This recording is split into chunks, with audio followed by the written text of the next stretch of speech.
टेरेको त कसैले नटेरेको होइन यस्तै भन्दा कसैले टेर्दैन ठिक छ केही छैन म त वेलकम छ त भन्दै अघि मैले भनेको थिएँ 10 चोटि भने अच्छा के छ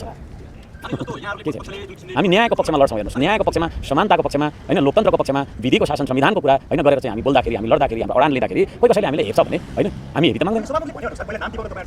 कस्तो कुरा गरेको कमन सेन्स होइन त्यो भनेको कमन सेन्स होइन त्यो भनेको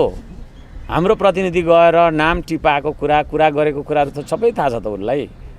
उहाँलाई हजुर किन नगरेको त उहाँले आफै तपाईँको चाहिँ के अरे विभेद गर्नुभयो त्रुटिवश विभेद भयो या नियतवश भयो मैले त्यहाँ पनि भने त म त संसदीय दलको नेता हो होइन म त्यहाँ बोल्न चाहन्छु भन्दाखेरि उहाँले समय दिनुपर्छ त्यतिखेर क्या यत्रो गाँठो परिरहेछ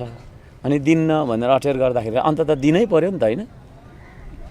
उहाँ ब्याक सर्नु परेन होइन अपमानित भएर ब्याक सर्नु पर्दाखेरि नराम्रो हुन्छ क्या प्रतिपक्षबाट पनि दिनानुदिन सभामुखमाथि जाई लाग्ने खालका अपमानित गर्ने खालका टिप्पणी आइरहेछन् जस्तो तपाईँकै पार्टीको तर्फबाट हेरौँ भने होइन त्यो त उहाँले रुलिङ राम्रोसँग गर्न नसक्दा अनुशासनहीनता बढेको छ सभामुखलाई अन्धो मान्छे भन्ने आशय सहितका पनि टिप्पणी गर्नुभयो सुन्नु न त्यो चाहिँ कस्तो भन्दाखेरि रुलिङ राम्रो भयो भने सबै कुरा हुन्छ नत्र अनुशासनहीनता र अराजकता मैले पहिल्यै पनि भनेको थिएँ नि त मर्यादा हराउँदै गएपछि अनुशासनहीनता झाँगिँदै जान्छ क्या सत्तापक्षको त छुट्टै छँदै थियो अहिलेसम्मको जुन किसिमको तपाईँहरूले आरोप लगाइरहनु भएको छ होइन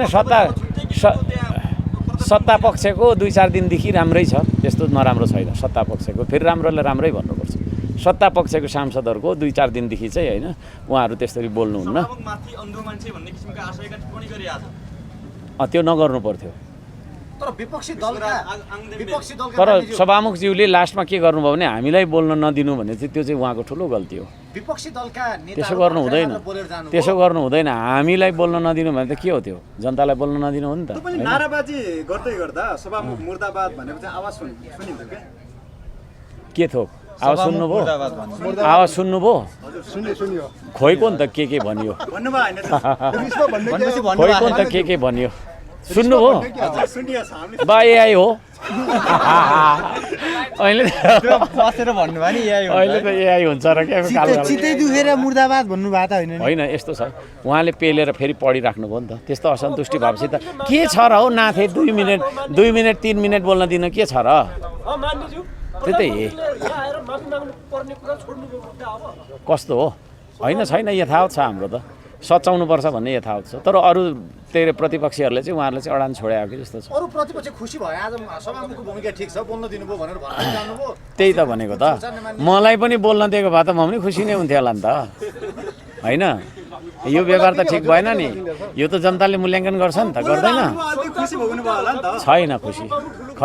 खुसी किन खुसी हुनु दुखी हुनुपर्ने कुरा केही पनि छैन मनभरिको कुरा चाहिँ के भन्न मन छ तपाईँलाई लोकतन्त्रको सम्मान गरौँ न हामी सबै मिलेर